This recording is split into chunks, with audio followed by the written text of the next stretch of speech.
My account of Weimar is an optimistic one, even though Weimar ended in the tragedy of the Third Reich and the resultant Second World War.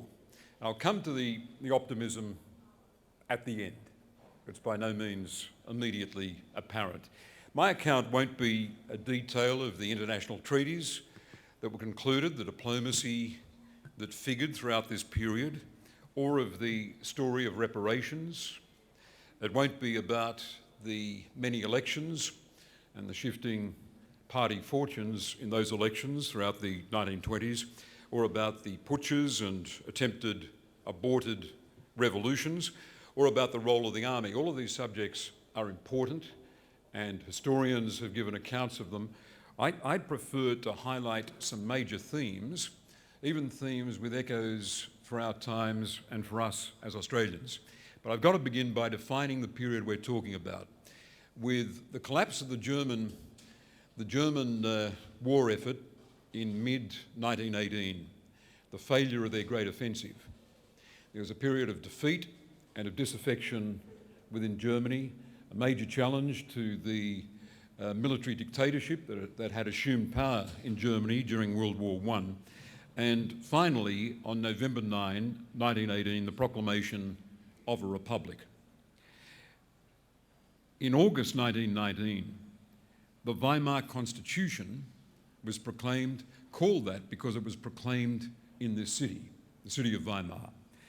It lasted, this republic, until March 23, 1933, the proclamation of the Third Reich with the passing of the Enabling Act of 1933. This is Weimar. It's a beautiful city. It's a city that to Germans, a city that in German culture would capture a bit of Windsor, a bit of Stratford-on-Avon, elements of Oxford and Cambridge. It's a city of streetscapes like this and panoramas like this, of beautiful classical and Baroque architecture. One of the great libraries of Europe, the Library of Anna Amelia, a 18th century patron of the arts. And it makes you think about the best side of human nature, the creativity and the curiosity that drives human beings to explore, in this case, the classical world, and to attempt to write plays that rival those of Shakespeare. Because this was the home of Goethe and of Schiller.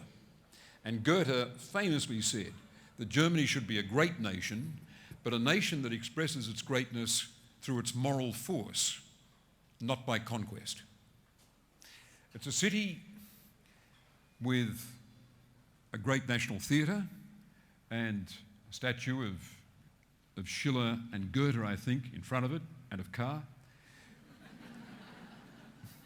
Weimar, it could be said, embodies not only the best of German history and culture, but this marks the proclamation of the Constitution of the Weimar Republic on that national theatre. Hitler went to that theatre during his campaigning in the 1920s to condemn the Weimar Republic as a republic brought forth by socialists and Bolsheviks and Jews, by the people who'd stabbed Germany in the back. He went there deliberately because of the symbolism of Weimar. And he might have done this deliberately. In the hills above Weimar, no more than 20 minutes by car, he planted this concentration camp, Buchenwald, which contradicts everything that Weimar stands for. The world of culture, of civilization, of research, of science, of scholarship, of theology, of architecture, because the Bauhaus movement started in Weimar in the early 20s before it shifted to Dessau and then later to Berlin. And as a brutal rebuke to this world and of this way of looking at life, he planted one of the foulest concentration camps in his dictatorship, which is a way of saying in Weimar and its environs, this noble experiment in democracy, the Weimar Republic, began and it died. With the end of Germany's effort in the First World War, One observer said, "A fearful and gloomy existence awaits us in the best of circumstances, and although my hatred of the enemy, who remind me of beasts of prey, is as hot as ever, so is my anger and resentment at those German power politicians who by their presumption and their stupidity have dragged us down into this abyss. Repeatedly in the course of this war, we could have made peace by agreement if it had not been that boundless demands of the pan-German militaristic conservative combine made it impossible." And that is the truth of it. During the First World War, German industrialists conspired with the German princes to work out how they would divide up conquered territory. Which principality of Germany would take Holland? Which would take parts of France? And there is no doubt that they extended the war. The war was also extended by the entry of America into the war. The war would have collapsed. It would have been a peace of exhaustion, a peace without a savage reparations if it had not been for American intervention guaranteeing the war would go on for another year with the presence of 1 million troops. Here we come to the great lie about the Weimar Republic, that Germany was defeated by a stab in the back. But before we come to that, I want to dwell on some promising features of this republic. Germany was at the cutting edge of modernity during the 1920s. When Kafka wrote his book America, he did it inspired by what he had seen of modernity in Germany.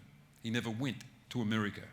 Niall Ferguson, the celebrity historian who writes books faster than anyone here can read them, is sometimes quite perceptive. And he says about this feature of Weimar, to many visitors, Germany in the 20s was the United States of Europe, big, industrial, ultra-modern. It was home to some of Europe's biggest and best corporations, the electrical engineering giant Siemens, the financial titan Deutsche Bank, the automobile maker Mercedes-Benz, the chemical conglomerate IG Farben. Berlin boasted the biggest film industry in Europe, producing in Fritz Lang's Metropolis the science fiction masterpiece of the 20s. Berlin had newspapers as sensational as William Randolph Hearst's. It had the great department store, the Kaufmann de Westens, sports stars as idolised as Babe Ruth, the boxer Max Schmeling, for example. The transatlantic influence that Franz Kafka felt able to write America without even going there. Indeed, in one vital respect, Germany went one better than the United States. It had the best universities in the world, superior to Harvard and Princeton. There was a frenzied modernism, and this marks one of the successes of 1920s civilization, with echoes in the exhibition on in this gallery. These are symbols of modernism, and this is symbols of the politics of the period. It wasn't not only in our time that politicians pose in Speedos to enhance their electoral appeal, but it was a shock for Germans. It was a big shock for Germans to see the president of their republic and his defence minister, Friedrich Ebert, and Minister Noschke, posing in their Speedos in a Berlin lake. And the shock was very real because it reminded Germans that the world of the Kaiser had changed. This was no longer imperial Germany, this was a vulgar republic. The democracy that had been proclaimed has been described as a democracy without democrats, or a republic without republicans. All the institutions, the law courts, universities and business, the media, were intensely anti-republican and anti-democratic. They yearned for the old certainties of, yes, even the discredited world of imperial Germany, the world that had brought them ruin in World War I. They wanted those certainties back. So when they saw their head of state posing like this, it became a symbol of what had come to them. And here you have a caption that I think reads, "Then and now." This was the myth expressed in cartoons of the stab in the back. Germany, in fact, lost the war because of military defeat, battlefield defeat, when Germany's future was in the hands of a military dictatorship under Ludendorff and under Hindenburg. They'd taken power effectively from the Kaiser. But it was necessary to create a great lie. And the great lie was that Germany had only lost the war because Bolsheviks, and ultimately in the myth, Jews, had stabbed Germany in the back. You see the forms it takes? There's the Social Democrat, Philipp Scheidemann, declaring the Republic in Berlin, as he did on November 9, 1918, portrayed in this cartoon as a stabbing in the back of the heroic troops in the front line, with discredited politicians and Jews behind him. A fierce anti-Semitism had always blazed in Germany, but linked with the stab in the back lie, it assumed a new virulence. And particularly in this cartoon. So throughout the 1920s, this lie took hold, and it was an essential ingredient in public opinion during the Weimar period. It was a great lie. Let's go back to those politicians. There's Friedrich Ebert. I suppose he was the first of the working class Social Democrats to hold power in Europe. I mean, we had a working class Prime Minister in 1904 when Chris Watson, a manual labourer, became the first Labor Prime Minister, and later Andrew Fisher in 1910 led a majority government in Canberra. He was a Scottish coal miner. This was the equivalent for Germany. He was a saddler. He made saddles, and he became the first president of the Weimar Republic, a Social Democrat or a Labour politician. He was very practical, and the left saw him as a great traitor, because when he faced amateurish attempts at a Bolshevik revolution, an attempt at an abortive revolution coming from the revolutionary left, he was prepared to use the army or the militia, known as the Freikorps, to put it down. And they put it down with some brutality, even assassinating the two famous leaders of the Spartacist Bund, Rosa Luxemburg and Carl Liebknecht. And Rosa Luxemburg's body was dumped in the Landwehr Canal, and she became a great symbol to the left. It's ironic because she was always a critic of Leninism. There was a fierce democratic strand in her makeup that saw her able to recognise in Leninism the possibility of dictatorship and horror. But he was prepared to protect the state. He was prepared to protect a democratic state that he'd helped bring into being, and to protect it from its enemies on the left as much as on the right. I have a deep admiration for him, for the hard decisions he took in those years, fighting putschists on the right and would-be Bolsheviks on the left. And we'll see when I look at a short-lived Red government in Bavaria just how crazy some of those on the left were. Friedrich Ebert was to die in 1925, and it was a tragedy because he might have held office in the elections in that year. He died. The Social Democrats lacked a strong candidate, and we'll see later how he was to be replaced by the senile warlord, Paul von Hindenburg, someone who, despite his deep reservations about Hitler, his contempt for Hitler, was prepared to install Hitler in January 1933 as Chancellor. Here's the other great figure of these years, Gustav Stresemann. He had an unpromising background. He had been a right-wing politician in World War I. He supported the dictatorship in World War I of Ludendorff and Hindenburg. He believed in annexations. He was one of those annexationist Germans who planned and sweated for the day when they'd win the war and they could carve great areas out of Eastern and Western Europe and add it to the German Reich. So his background wasn't very promising. But as he said on one occasion, attributing the quote to Goethe, possibly making it up, which is always a useful political device, he said, to change is the thing. Only he who changes remains a kindred spirit. And he became a great Democrat. and a great defender of democracy. He formed the German People's Party, which was a centrist or liberal party. And his two great achievements in the period in which he held, three great achievements. One, he stabilised the ruinous inflation of 1923. Second, he reached agreements with Germany's partners, especially with France. And three, he settled the question, as far as it could be settled, of reparations.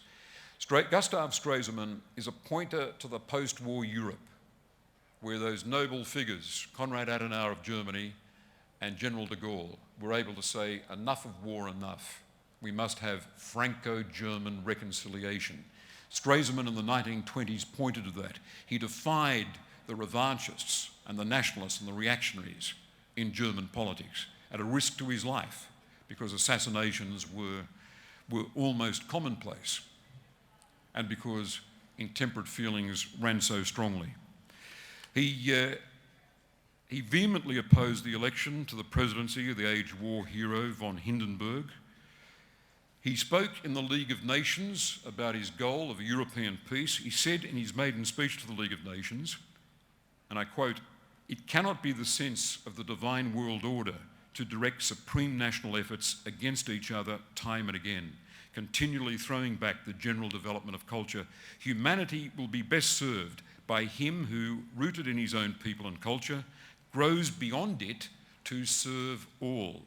Away with the rifles, machine guns, cannons, clear the way for arbitration, conciliation, and peace." What a speech. Wouldn't you like to hear that given in the Middle East at this time? This is his message to us. This is what Gustav Stresemann represents. Away with cannons and machine guns, let's have arbitration, negotiations, and peace. He was a harbinger of that post-1945 world when there was to be Franco-German reconciliation. There's so much about the rise of Hitler and the collapse of German democracy that is due to happenstance. Ebert dying in 1925, clearing the way for Hindenburg to become the president of the Republic, and Stresemann dying in 1929, just before the October economic disaster was to settle on the world. As a measure of his greatness, this is how his death was greeted in Paris. Harry Kiesler, in his diary, noted that his death was seen as an irreparable loss whose consequences cannot be foreseen. Kiesler was in Paris the day Stresemann died, and he said, "It is almost as if an outstanding French statesman had died. The grief is so general and sincere. A legend is in the making. By his sudden death, Stresemann has become an almost mythical personality. Not a single one of the 19th century's great statesmen attained such worldwide recognition or such an apotheosis. He's the first to be admitted to Valhalla as a genuine European statesman."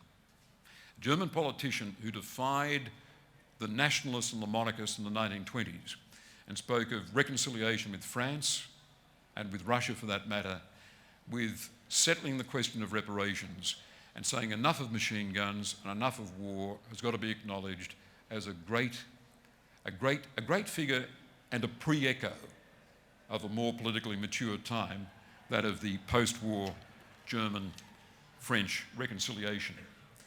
So the nationalist parties of this period, it's not the Weimar flag. The Weimar flag was the flag that Germany has today, the red, the gold, the black. They're invoking the colours of the imperial flag in a blatant display of monarchist sentiment. And that confirms again, this was a republic without republicans, that a large part of Weimar society hated the idea of a republic and longed at the first opportunity to reinstate a monarchy. Sadly for them, the Kaiser was in exile in Doorn, living in Doorn in Holland, and there was no movement for his reinstatement. Even monarchists recognised that he had not been playing with a full deck. He had been a seriously flawed figure, and a large part of responsibility for World War I was his. But monarchist sentiment ran strong, and a lot of it figured on this theme, invoking Bismarck. Bismarck was the genius statesman who, between 1866 and 1871 built Prussian leadership of Germany, achieved German unity, and conquered the Danes, the Austrians, and the French. In his first war, winning Schleswig-Holstein from Denmark to add to Prussia. In his second, settling German leadership, Prussian leadership of Germany over the aspirations of the Habsburgs. And in his third war, gaining Alsace-Lorraine and seeing the Kaiser crowned emperor in the Hall of Mirrors in Versailles, a shockingly provocative gesture. In this bit of right-wing propaganda, it's suggested that you can have this republic declared by Social Democrat Scheidemann with the black, red and gold, or you can have the Germany of Bismarck with the old colours. So they were keeping alive the myth of Bismarck. When the stupid Kaiser in 1891 had retired Bismarck as Chancellor, Punch magazine, in its most famous ever cartoon, portrayed it as the dropping of the pilot. The pilot is leaving the ship of state. He's leaving the ship, and of course, the Kaiser was to smash everything up. This is how a German right-wing newspaper greeted the news that Hindenburg had been elected president of the Weimar Republic in 1925. They show Hindenburg climbing back to be pilot of the ship of state, a reference to Hindenburg resuming the title of genius statesman that Bismarck had kept.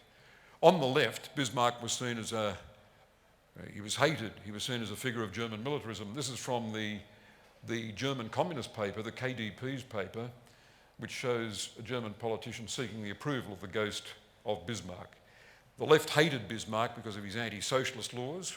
He was also a fierce anti-Catholic, and his anti-Catholicism had brought into being the Centre Party, which figures in the history of the Weimar years, an explicitly Catholic party. And he was also an anti-Semite because he resented the way Jews had emerged as spokespeople for liberalism in the Germany of the 1850s and 1860s. Even the Russians, as they fought the Third Reich to defeat, were prepared to use the Bismarck legend. Here's a Russian handbill dropped from the skies over Germany, warning that Bismarck, telling them that Bismarck had warned the Germans about Hitler. So the Russians understood the force of the Bismarck legend. But for our purposes, and looking at the failure, the disaster of Weimar, Bismarck was a symbol of the right. He was a symbol of genius statesmanship, and lodged in the German psychology, it held out the hope that there might be another Bismarck, a genius statesman, in the future. It was a very damaging legend, and it joins the legend of the stab in the back as zeitgeist that undermined democracy. Even Simplismus, the satirical weekly, made reference to the Bismarck legend. Challenges to the regime came from the right. Here's Kapp, who moused a military officer who mounted an attempt at a putsch in North Germany in 1920, trying to mobilise the Freikorps, the militia, to overthrow Ebert's government, Ebert's regime. It failed because it didn't get support of the broad base of the military, including Ludendorff. They weren't prepared to back such a quixotic attempt to bring down the government. There was also a general strike, working class unity, that brought his putsch to an end. He climbed into a plane and flew out to Scandinavia. A little like Perón going to the Paraguayan embassy with his suitcase and getting out of Argentina. One difficulty in all these threats to the regime was the hostility to democracy of the judges. And this cartoon in a left-wing magazine captures it.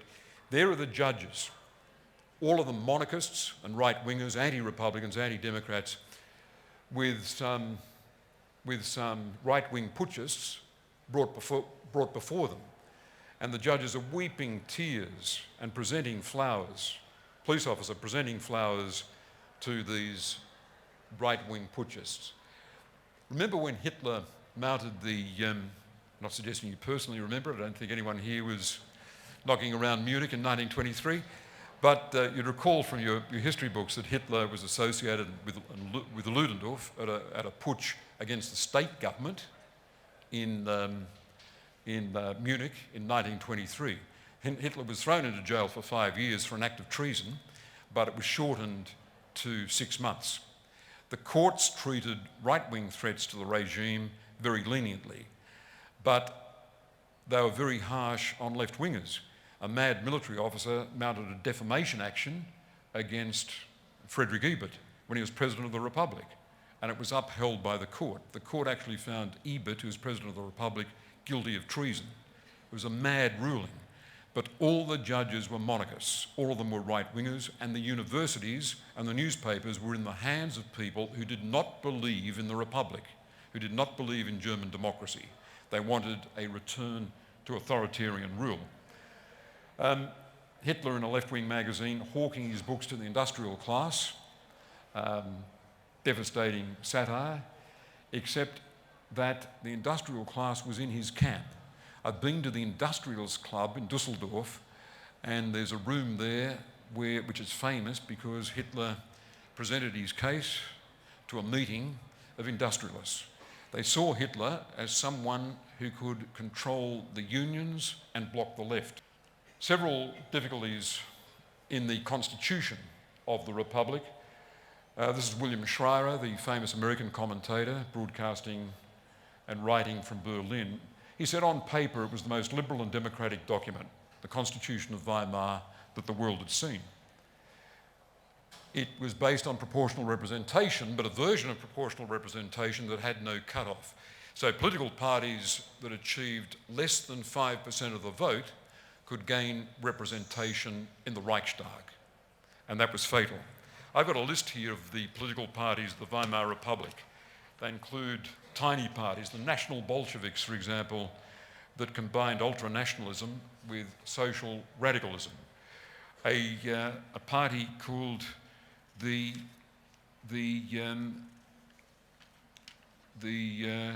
just looking for the best example, the Deutsches Landvolk, a name for a Christian national peasant rural party in the 1930 elections. The Deutsche Volksverein, the German People's League, started in 1881 by Nietzsche's brother-in-law. There was a Deutsche Antisemitic Vereinigung, which was a German anti-Semitic league, a splintered party. There was the Christliche Nationalbauern- und Landvolkpartei, Christian National Peasants and Rural People's Party. All of them could achieve representation in a parliament because there's no cut-off point.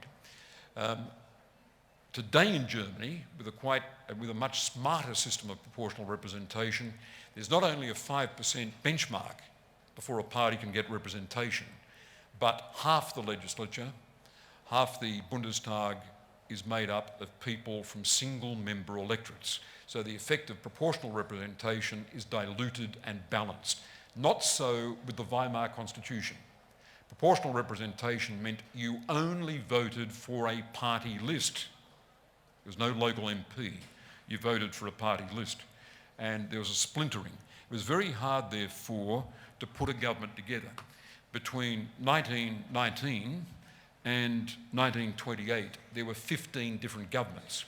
Some coalition governments, and indeed under this system of representation, all governments have to be coalition, only lasted a matter of months. The Centre Party, the Catholic Party, was in most of them, but it was very hard to keep the Social Democrats in and have the Nationalists in as well.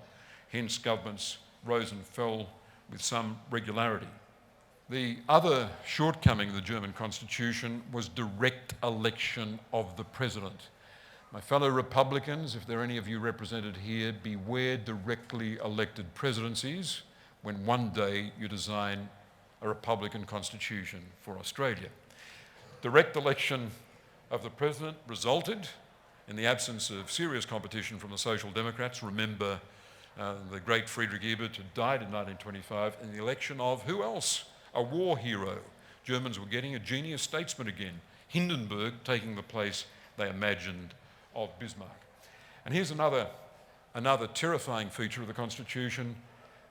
to accommodate the authoritarian sentiments and the threats from both the right and the left. The Constitution allowed, if there was a threat to the national security, the right president to re-establish law and order using armed force and using decrees. The president could rule without reference to Parliament by invoking emergency power. And there were endless plebiscites, a capacity for the president to send any question to an election. It wasn't as if the system was over-democratic. It was as if the system accommodated or over-accommodated every trend in public opinion. So these are flaws in the Weimar Constitution. And they meant that under the extraordinary economic and other pressures of the 20s, the regime was being doomed by its own rules.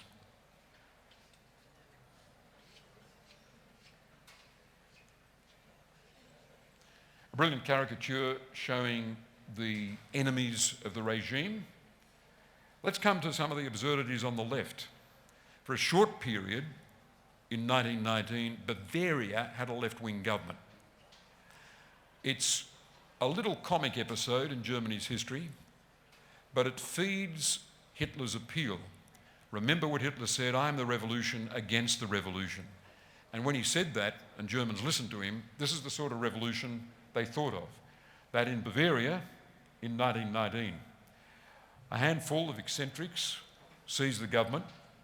The foreign minister, Dr. Franz Lipp, declares war on Switzerland for not loaning the Soviets, that is, the Soviet Union, 60 locomotives. A playwright comes to power, an expressionist playwright, becomes president for 6 days. This guy becomes president for the remaining period. He sends a letter to the Pope, opening with the immortal words, "Dear Comrade Pope." It was a ludicrous regime. Remember Hitler's great line, "I am the revolution against the revolution. I will use revolutionary means to block the Bolshevik revolution." I don't think Weimar Germany and its collapse and the rise of Hitler can be understood without understanding the great motherlode of fear and hatred for what was happening in Russia. It fed the horror of the German bourgeoisie and indeed of a lot of the German working class that the terrors of Bolshevism could be visited in Germany. And remember, throughout this period, the German Communist Party was completely in the hands of the Comintern, which in itself was completely in the hands of the Bolsheviks in Moscow. There was no pretense that the KDP was anything other than a political expression of Moscow's interests. It was a disaster. And let me read from one historian about how things came rapidly to their end. 26 days after Stresemann's death, the New York Stock Exchange crashed. Germany's short-term credits were withdrawn. 3 months later, Weimar's parliamentary system collapsed. The Social Democrats broke apart under the great coalition that Stresemann had built over an issue that under the circumstances was relatively insignificant, the reform of unemployment compensation. The slump grew worse. It gave Hitler his chance and he used it with great skill. The Social Democrats, badly led, lost their wits. The Communists never led a general strike against a Nazi takeover as they often promised they would. The far right smelled a chance to get rid of the unions. Lacking a working coalition of the parties, government was henceforth possible only by presidential decree. The president was a senile old general surrounded by militarists who dabbled in politics and ultra-conservative politicians and businessmen who believed they could hire Hitler. They thought they could hire Hitler to harness the unions and restore order. The president hesitated at first and then gave in to them. He had to swallow his bile as he, a field marshal, swore in Hitler a corporal as Chancellor of the Republic. Had Stresemann lived, things might have been different. The lessons out of this, bringing this to a close, the great lie, the stab in the back, the way a deliberate lie took hold and permeated the spirit of the time. Second, the great myth. The myth that Germany's problems could be solved by another Bismarck. The myth that there was out there a genius statesman who could rise above parties, as Bismarck had, rise above parties, dismiss parliaments, and rule in the general interest. It's a myth that goes back a long way in Western civilization, that goes back to Caesar, that's anchored in Napoleon, the myth of a man on a white charger coming in and dispelling those squabbling politicians and governing in the general good. It's a myth that took a particularly pernicious and unfortunate turn here. Hitler said, and it's captured in a great film, Hitler: A Career, based on Joachim Fest's biography of Hitler, the first German biography of Hitler. Hitler standing there addressing a meeting of workers in a factory when he's in power. And he says to this gathering of workers, he says, "Some of you will criticise me because I abolished the Marxist parties." It's an absurd proposition. So if anyone's going to get up there in a gathering and say, "My Führer, I applaud a lot of what you're doing to generate jobs, but I must issue a criticism of your abolition of the SPD and the KDP." He said, "Some of you will criticise me for abolishing the Marxist parties, but," pause for effect, "I abolished the bourgeois parties as well." Bang, he got applause. A great line. But what a shocking thing that the German people invested their hopes in someone who maintained the myth that a leader, a statesman of genius, can rise above the squabbling party system and resolve all issues, govern above parties and factions, and lead the country to greatness. Indeed, even Ludendorff, the old warlord, the old ally of Hitler, knew that this man would be a disaster. Weimar could have worked. That's the other thing I want to conclude. A German historian called Ritter said, yes, the peace was Carthaginian. The Versailles Treaty was harsh, it was unfair.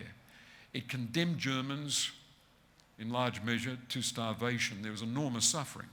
But it left Germany with a population of 60 million compared to a French population of 44 million. Prudence and peacemaking, as Stresemann was able to show, could have restored Germany, restored its prosperity, restored its position in the world. Indeed, it was already beginning to do that. That's another point we must underline in conclusion.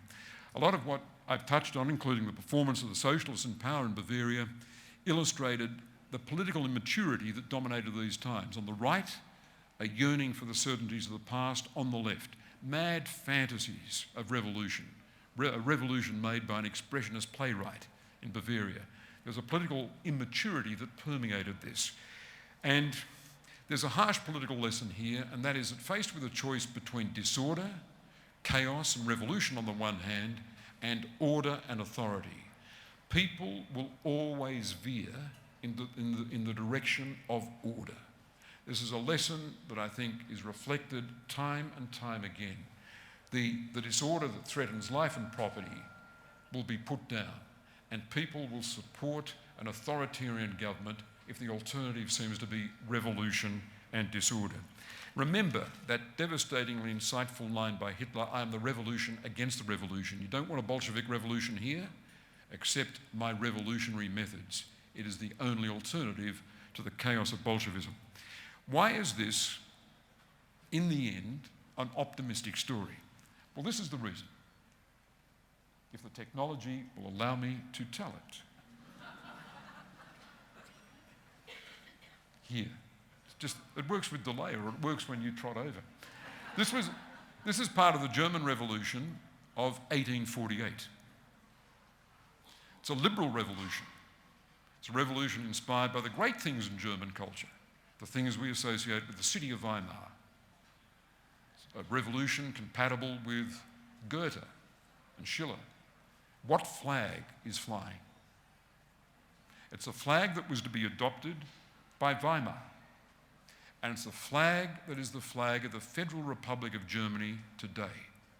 Because the triumph of Weimar is the fact that in Germany, since May 23, 1949, we have an economic success story and a vibrant democracy, a strong constitution, freedom of expression, even in a land that had been the hotbed of the crudest racism, multiculturalism, and a land at peace with its neighbours, able under Adenauer to conclude a peace with France, a towering achievement, a Franco-German peace, and under Willy Brandt to conclude a peace with the East. Willy Brandt, leader of the Federal Republic of Germany, able to go to Poland and kneel before a statue at the Warsaw Ghetto. This peaceable and democratic Germany, which is one of the great achievements of the Western world after 1949, is understandable only in terms of the pre-echoes and the promise of Weimar. What are the peaceable leaders of contemporary Germany, an Adenauer or a Willy Brandt, if not the fulfilment of Stresemann and Ebert? You think of the Federal Republic of Germany today. After the war, who was the leader of the Social Democrats? Ebert's old party. A great man, Schumann, who'd spent 12 years in Dachau. He'd lost an arm on the front in World War I. He lost a leg in Dachau. 12 years in Dachau, he was able to assume the leadership of the Social Democratic Party and lead it in the first parliament. He was to die in 1955. Konrad Adenauer, who'd been a minor Weimar politician, mayor of Cologne, imprisoned by the Nazis, assuming the leadership of the Christian Democratic Union.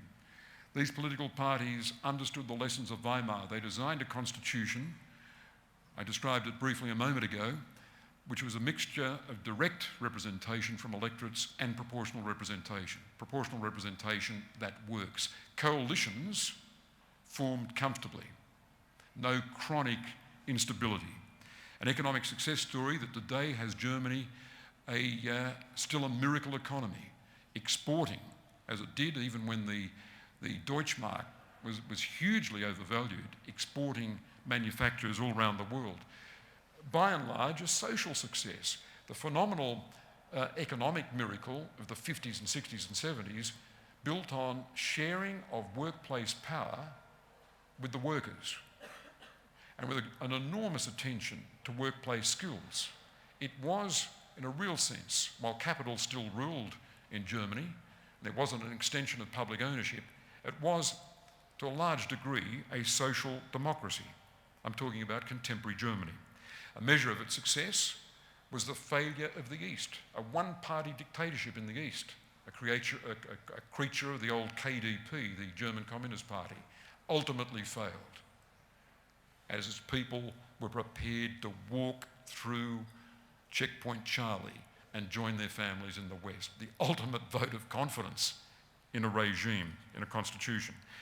And Germany, modern Germany, has passed every test. The test of terrorism in the late 60s, early 70s, a serious threat to the regime, of various economic crises, the challenge of economic reform, of trimming welfare because it was unaffordably generous, as they did under Schroeder, of having serious debates that would have ruptured the Weimar Republic, and having politicians of great decency, a survivor of Dachau, a survivor of a Nazi prison. And this democracy, Günter Grass, the German novelist, said, plain old social democracy. He said, nothing to shout about, nothing to dilate the pupils, just social democracy. And none of this would be possible without the pre-testing and the fabrication and the promise that was there in Weimar, snuffed out on January 30th, 1933. Thank you very much.